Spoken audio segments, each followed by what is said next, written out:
Wine at 7. Thank you for tuning. I know it's been a little while. It's been a little while. It's been a little while. No such thing as time, right?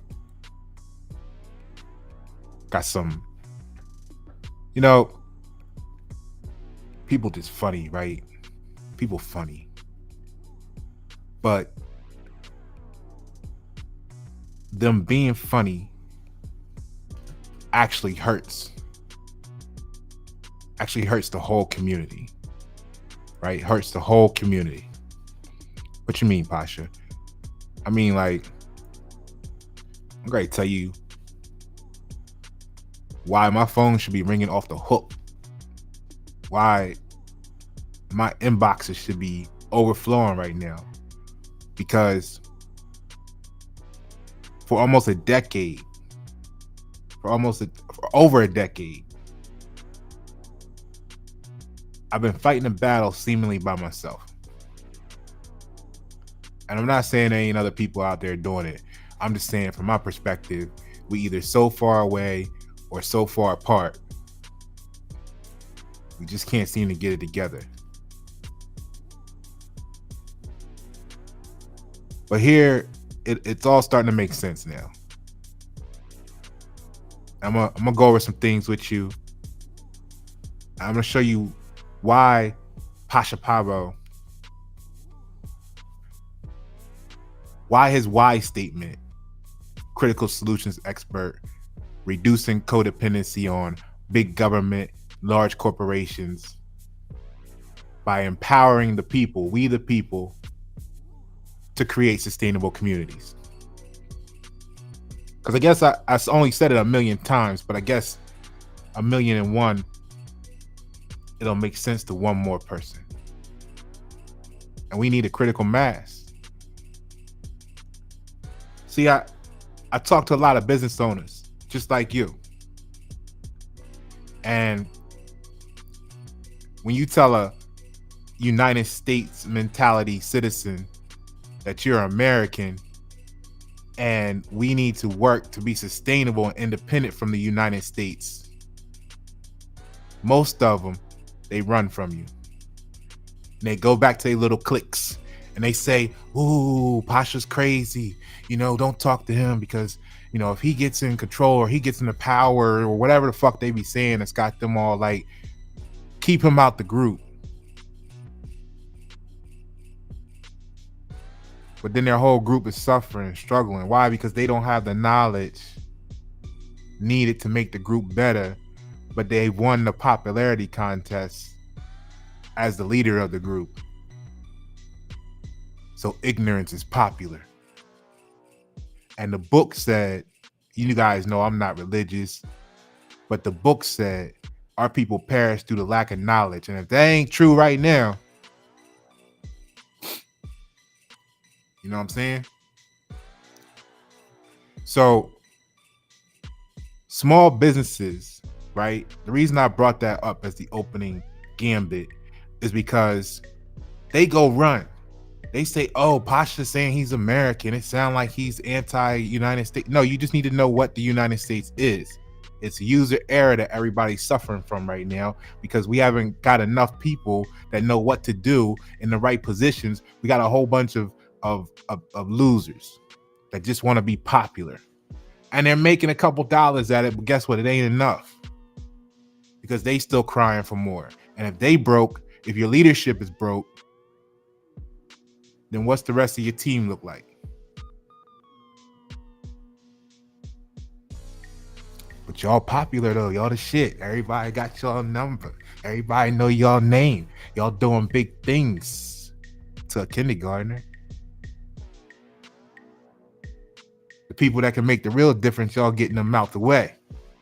Y'all just like the government. Why? Because that's the U.S. citizen mentality, you puppets of the oppressor. But y'all ain't like it when I said it because y'all thought I wanted something different than what you wanted. Because you're ignorant, don't know the words, and didn't ask questions. You just went on your emotional beliefs and your feelings and why. Back to your little clique crying about how you feel. So how you feel now? Now that 40% of small business owners can't even pay their rent. You still supporting the United States now? You still feel like America's not the direction you want to go in? Pasha, what you talking about? Let's look at it. Current state of small businesses. Right? Small businesses defined as those with 500 employees or fewer. Right? Constitute of 99. Yeah. We stepped up a little bit. I took some notes. I made some screen panels for you. You know what I mean? If you like the upgrade, click the like, share the live. Because if you a small business owner and you know a small business owner, or you know a small business owner, you need to be sharing this information. Because they at war with you while you was talking about why Pasha saying we need to go, I ain't gonna say against, but be separated from the United States and our thinking and start something new. Well, let's find out. Because that's the problem. When they tell you in advance, they're crazy. When the panic happens from what they gave you 10 years, let's do something different about, while y'all was feeling all safe and comfortable and secure. Now shit all fucked up for you, right?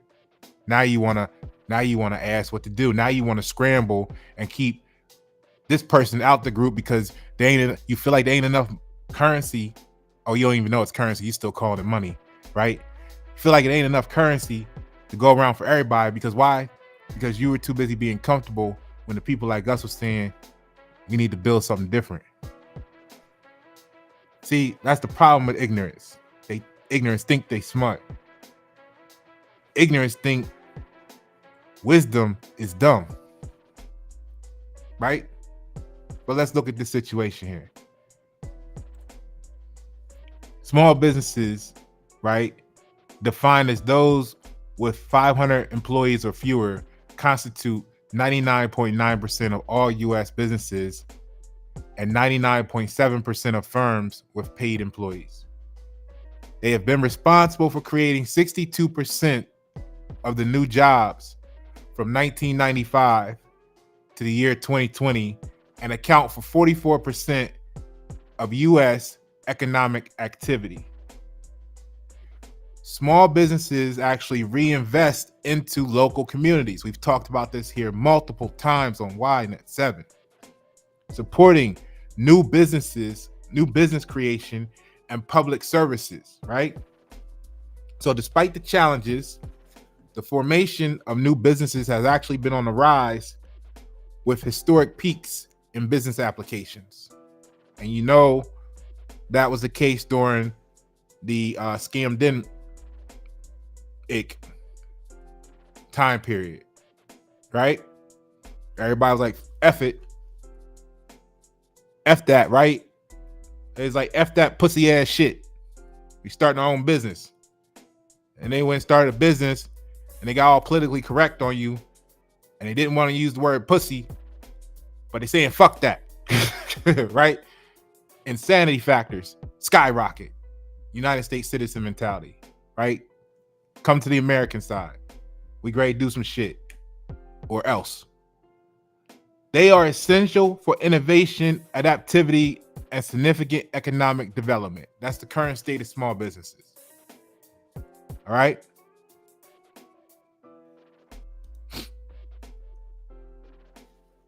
Let me see here. What's next?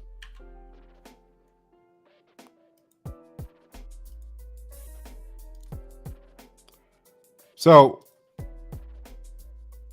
the rent problems that they're having, which here you go, I already had it up there. The rent problems that they're having are worsening. 40% and in some cases 50% of small businesses are unable to cover rent as 2024 progresses. The cost of supplies and rent has escalated, and many small business owners have not felt a recovery. right? A significant number of small businesses owners are concerned if they'll even survive through the end of 2024. Now, why is this happening, right? You could say, many would say, oh, it's coincidental. Oh man, who would have thought this, aside from the people y'all were calling conspiracy theorists, 10 years ago, like me, right? But here, I want to show you guys this real quick. It's an article from, I'll use this one from Alignable. And there's been many articles about it since 2022 at least. And the number hasn't changed. This is what caught my attention. You could go all the way back to 2022, and the articles are all showing this magical number of 40%. And it's almost like when you have an entitlement factor, you're looking at something, a number to achieve, like, and you want to hit a goal, you do what you need to do to maintain the goal, right? Like if you got a job in sales, and they tell you, hey, the sales goal is 40%, then you of X, or you're gonna have a problem. Then you do what you need to do when you're stuck in that mentality to maintain your position there, right? So what I wanted to show is this.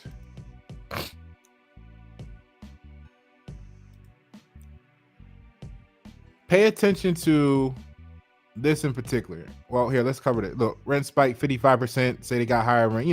All these numbers. 71%, they ain't making as much as they were last year. 71%, right?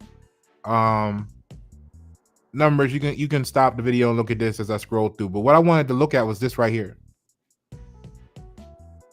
Small business rent issues worsen, right? But here, look at what I'm gonna not say it as I'm gonna state the way I want you to look at it for the State of the Union is, look at this as being targeted, not coincidental, but targeted. The highest one having issues are restaurants. Okay. If you want to gain control of the people, food would make sense. So 43% of the restaurants are struggling to pay their rent. So now when you hear these things, think about the employees, the vendors, the supply chain. This is your community. But why is Pasha fighting for sustainable communities? Right? Okay. You getting money though, right?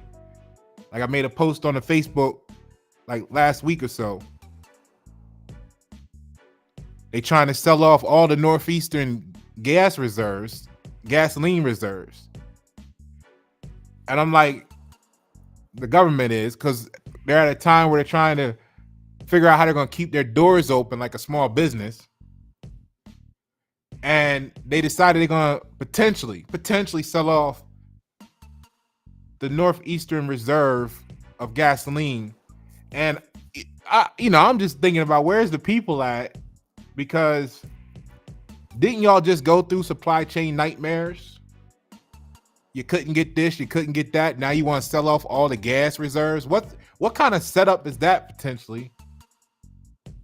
And then where are the people that was running around all this time talking about $1 trillion worth of buying power? Where's the $1 trillion at to buy some power? Oh, you spend it on Nike. Oh, you didn't invest with Pasha to get your logo to look like $1 million, so you still ain't making them. Oh, okay. Pasha went and last project he did for 3M realized $750,000 increased annual sales potential, one-time investment of $80K, right? But you didn't invest in the knowledge that he could instill in your brand and your business so you can be optimized. No, you were anti-Pasha because your bullshit ass leader told you don't talk to him. Right? That's why, right? That's why the community's suffering. Because Nike had it, made some Jordans last year, right? Okay, I get it. I think I get it. I think it makes sense. So when they selling the Northeast gas, we can't buy it because you bought Nike. I get it. I got it. Okay. So what I wanted to look at though is look at this. So restaurants, they're attacking the food because you already know what the grocery store is that's gonna be an easy target. But restaurants was your alternative in case they capitalize on controlling the grocery store supply chain, which they already did. But look, what's interesting is the second one having the most difficulty is science and technology businesses. So once you get them starving, you want to control their ability to innovate. So you hit, like, I don't know how many people ever played the game Civilization, but your science and your technology is what allows you to grow and become more efficient, more productive, and in theory, make more currency. So if you attack science and technology in any war, you set back the opposing forces. So restaurants and science and technology is the top two things, coincidentally, having trouble paying the rent, which means if they're having trouble paying the rent, you already know other stuff is in jeopardy. So we could say they're struggling to stay alive. So innovation, technology, and restaurants are in trouble. Shortly after that is travel and lodging. Right? Because of course you're going to attack that. Okay? Makes sense. Interesting is musician and artists. Because what is the weapon against propaganda? The only weapon, I mean, there's some that work for the propaganda machine. We know that. But really, one of the few weapons against propaganda are your musicians and your artists. So naturally, it makes sense to put them in a position of struggle, of passion, right? Then you got other things like beauty, gyms, real estate. Now, wait a minute. Real estate? Thought y'all talked about the real estate market so strong. I was just talking about this the other day. There's a bubble it's getting ready to collapse. They're getting ready to have to all of those hedge companies that bought up all of the homes to make your United States a renter nation. There's a battle going on that may have them have to sell all of those homes and not have possession of them over a 10-year period of time. And in some states, these hedge funds and companies for entertainment purposes own 30+% of the homes in the state.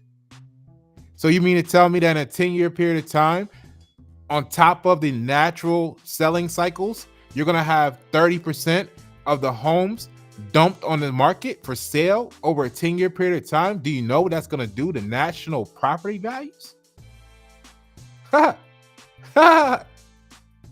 Oh, but Pasha was so wrong when he was telling you don't buy the house. Some of y'all, you thought 2008 was bad. Your grade being a house worth that you got a mortgage for $400,000 means you owe $520 on it, and it's grade collapse in value to $160,000 or something. You're grade be upset. And why am I talking about it like this? Because so many people spend so much time and energy trying to say how they're not in the same problem as another person standing next to them because it don't look the same. Dumbass, it's all fucking connected.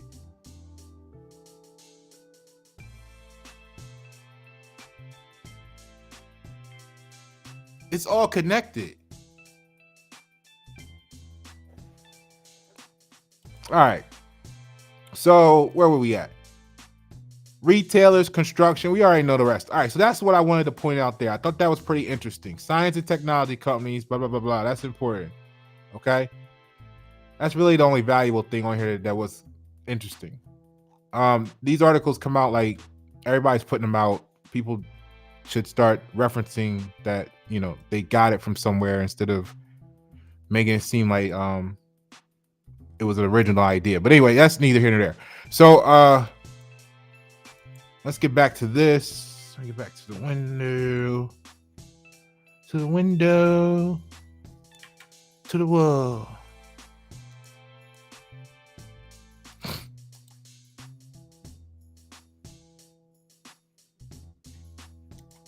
Oh. There we go. All right.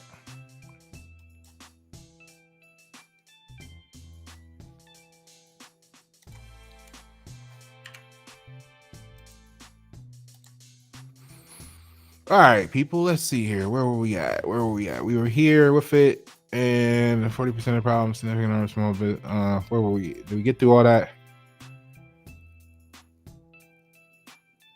Yeah, we got through all that. So let's go to all right. So now, right, here's the interesting stuff. I'll give you some of these side notes I got because this is where it's at. All right. So why is this important? Why would they be attacking small business owners? Right? It's because of Social Security, in my opinion, for entertainment purposes. I said it. Entertainment purposes. It's because of Social Security. See? At the end of the day, let's take a look. Now, let me see here. I can move. I'm gonna put myself over here. That's not what I wanted to do. Wasn't what I wanted to do at all. Let's do this. All right, there we go. Okay. So I'll just take.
The government has the authority, the United States corporation has the authority to use the funds in the Social Security Trust Fund to cover shortfalls in the program when it goes into an annual cash deficit.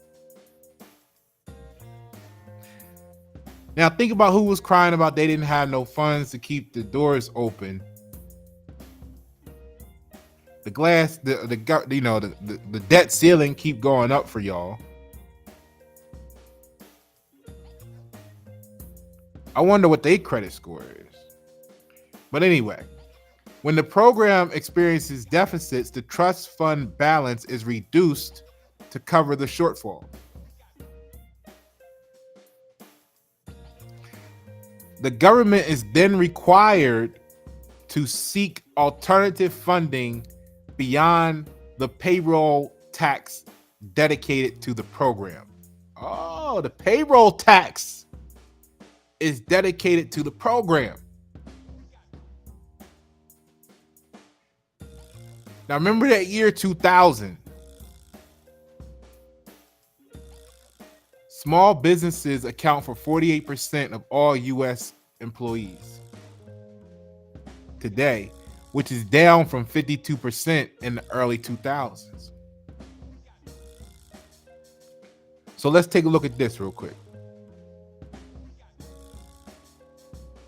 We covered that. So they need currency, right? And they get currency from payroll tax for the Social Security program. And of course, what was that number here? Hold on, I got a magic number. What was that magic number? 40, 30 something percent.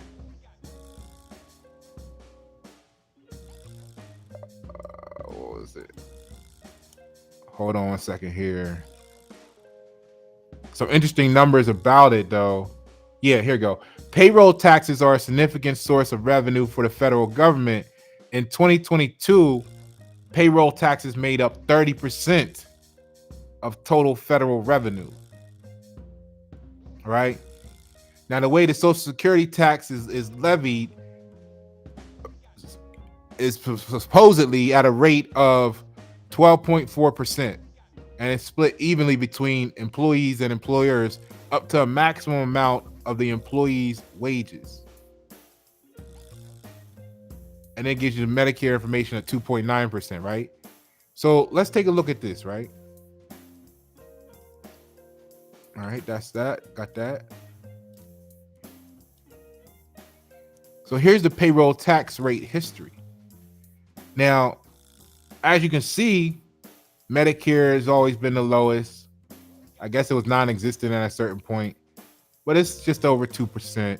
Not to say that even should be sneezed at. But Social Security and Medicare, or SS plus Medicare, is the purple line. And then Social Security by itself is the blue line. Okay? So Social Security rate used to be 2%. It's now found its way up to 12%. And you can say, oh, but Pasha, it's been 12% for so long, and it even dropped for a little while there around 2010 or what have you, right? That's what ignorance will say to you. Don't let ignorance fool you, because the green area is the maximum taxable earnings. Okay? So yeah, it's been 12% since 1990 with a little dip around 2010. But at 1990 area, the maximum taxable earnings was only 5%. Excuse me. It was only about $50,000 maximum taxable earnings. Now, as of 2017, these numbers are, so technically, Social Security may be a little higher right now, or a little, I don't know. This graph stops at 2017, but 12% was the magic number then, 1990. Maximum taxable earnings was $50,000 a year, fiat currency. Now, the maximum taxable earnings is $130,000. So now, for all the naysayers out there that's gonna call us conspiracy theorists, talking about we're coming, let's do some basic math. We ain't even gonna pull out the calculator. We ain't even gonna punch no numbers. 50,000, 12%, like 6 G's, right? 125,000, 12%. For that, 14, 15 grand. So you paying more than double quietly, even though they're telling you they're only taxing you the same percentage rate. Or, of course you got to make 125,000, right? But whereas if you used to make over 50,000, that, you would have some that was just beyond the maximum taxable earnings. So you would just be cool after that. Now they can tax you all the way up to 125, 130,000. That's the point. This is why they don't want you to talk to Pasha, because Pasha gonna make sure you up on game. Pasha gonna tell you what's gaslighting, right? He gonna get the community right, and we might be able to do something together. They rather put the puppets in power because they gonna go along with the program. They transactional leadership. They don't want you to get none of this transformative innovation. Okay? All right, so we just looked over the payroll taxes. Social Security numbers was crazy. 2019 Social Security taxes totaled about $914 billion and represented 26.4% of the total federal receipts. The combined payroll tax rate for Social Security was 2% when first collected in 1937. So why is this important and how does it affect you? Why are they targeting you as a small business owner? It's all about control. Let's take a look.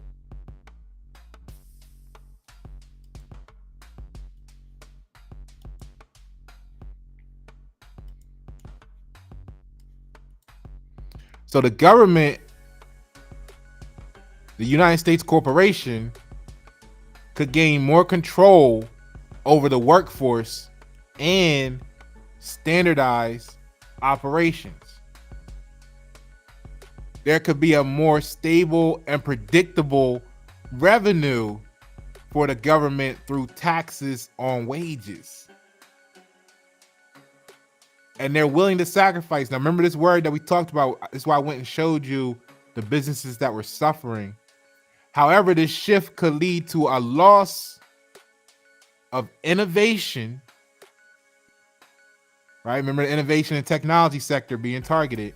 However, this shift could lead to a loss of innovation and adaptability, reduced local community support,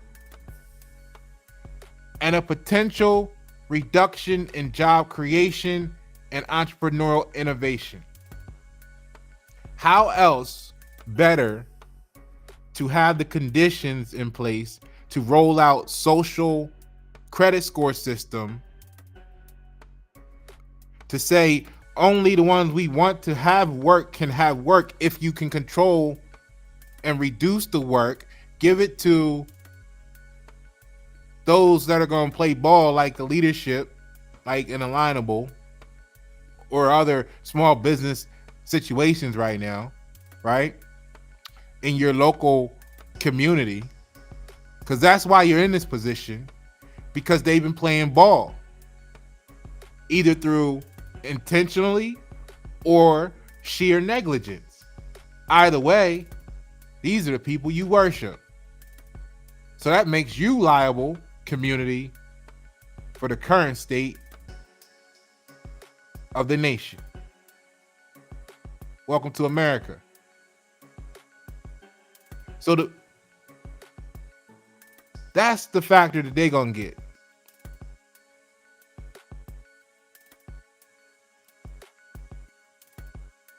Okay? You see that? It makes sense?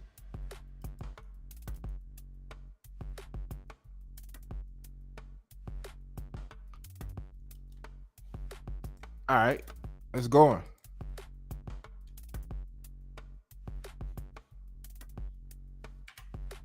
Hold on, give me a second.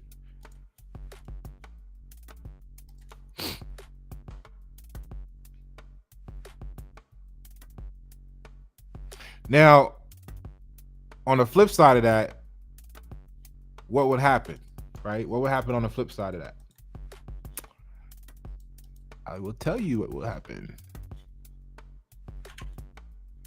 Of course, there's an infinity, but this is what we know.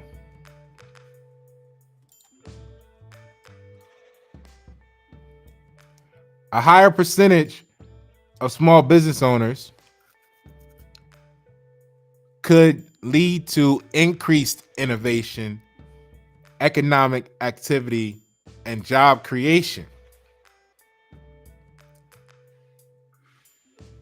The opposite of what the government or United States corporation needs to have more control over we the people.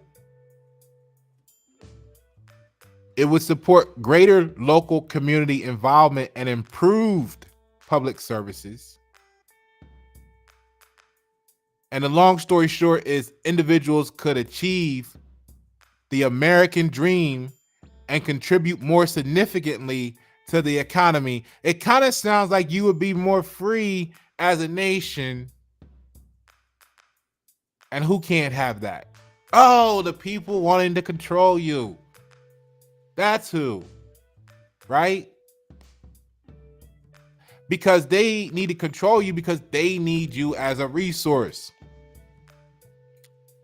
Like we talked about, 30%. $913 billion.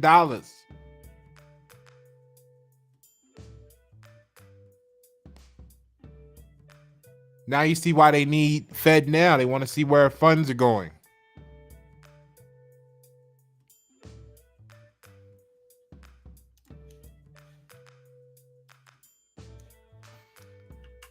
So forcing small business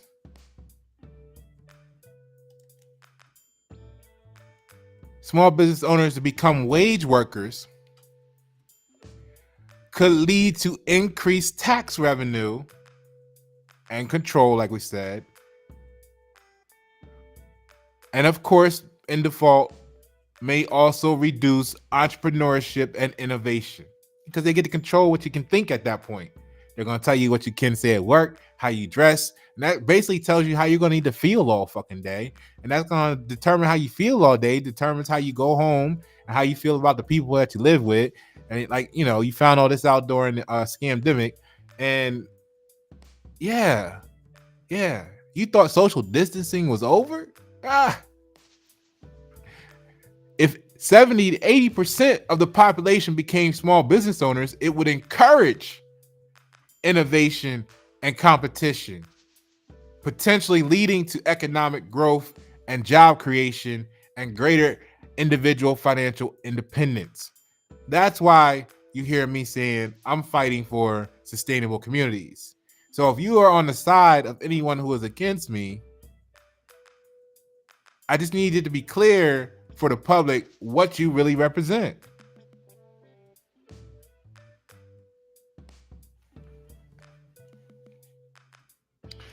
Now, it's either because of your own ignorance, which would be negligence, or it's your intention because you are on the side that's getting a little bit of coin from herding all these people into the little fence and thinking that you're controlling their minds. So either way, this is what I mean when I say United States citizens themselves have been weaponized against American and freedom.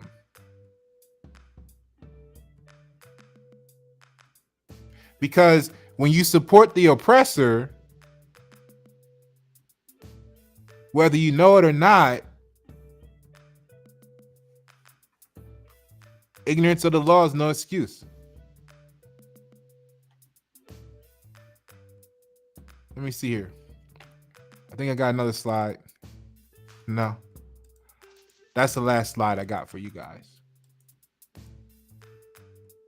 All right.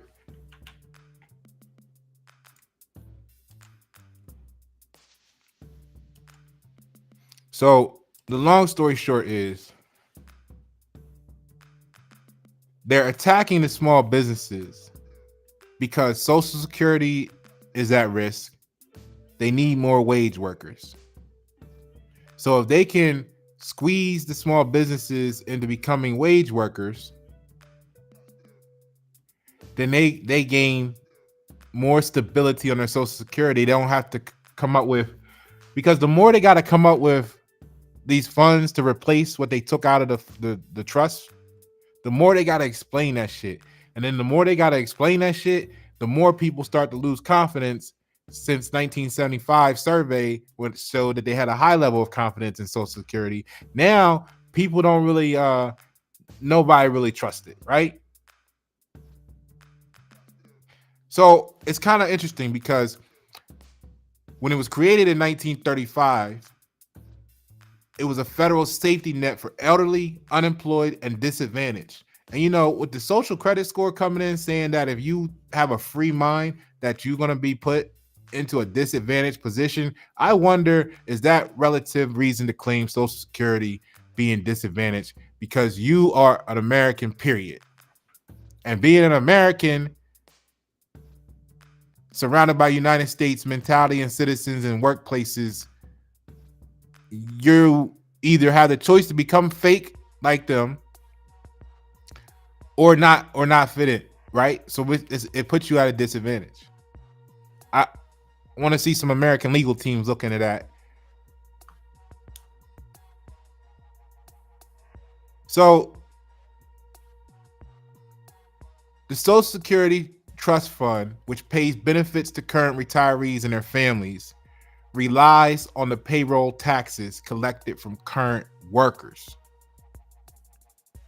In recent years, there has been excess of reserves in the trust, but the future sustainability of the program is a topic of concern. And I just showed you the graph as of 2017, it's been falling, or 2020, it's been falling. And they need to figure out what they're going to do. And what they're doing is they're collapsing the economy so that you, small business owners, have to go back to work. And guess who's going to be sitting there like on their side? All the other people that was like, not the people so much so that was like, you know, they kind of, they know they at a job and they don't really want to be there. But the people that who are brainwashed to frown upon anybody who's not working, those are the fools that are going to be celebrating your return. Those are your worst enemies. They are the advocates of the opposition. So the average small business owners made just 3% over the national average mean wage, right? About $58,000-$60,000. So small businesses owners earn about $29,000 to $128,000 on the high end on average, right? The average hourly wage worker makes $28 and change on average, which translates to about $58,000 and change. Now, years ago, it was noted that the poverty line, despite what people think, the poverty line for the nation is actually $80,000 a year. This is how stupid people are. The poverty line, $80,000. The average person making $60,000 a year by themselves really thinks they're better than somebody making $29,000 when they both living in poverty. Instead of coming together and building the replacement system for our communities, they got their nose up in the air. They telling you God, capital G-O-D, they don't even know what God is. God did this for them. And you must be from the devil because you don't have a slave, a volunteer slavery giving you $20,000 below poverty. This is how dumb, this is what ignorance sounds like. You see what I'm saying? Now, millennials own just 7% of small businesses. These are some side notes I took for you guys. So think about that. Pretty soon, though, think about this. Pretty soon, millennials, younger, So from the millennial generation younger are going to make up the entire consumer base, because the older people, they're going to be out of the market for a lot of stuff. And only 7% of millennials are small business owners.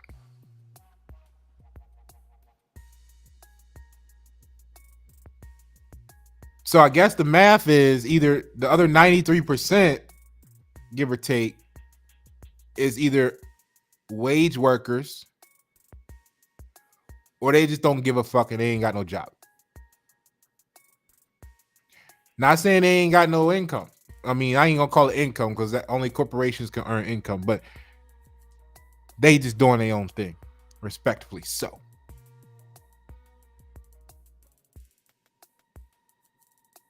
However, why am I bringing that up?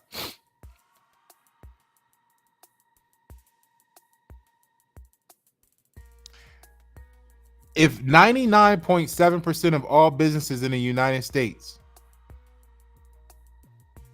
are small businesses,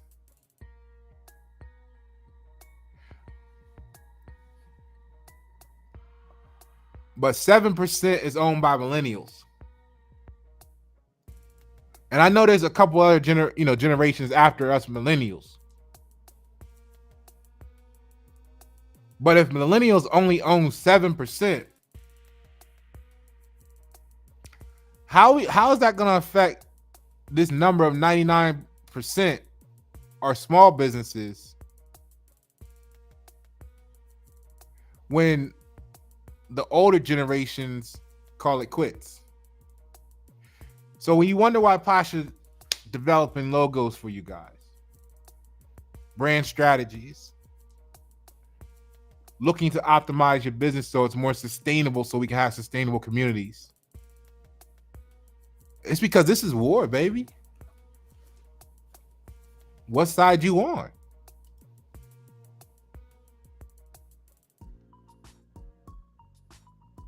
What side are you on?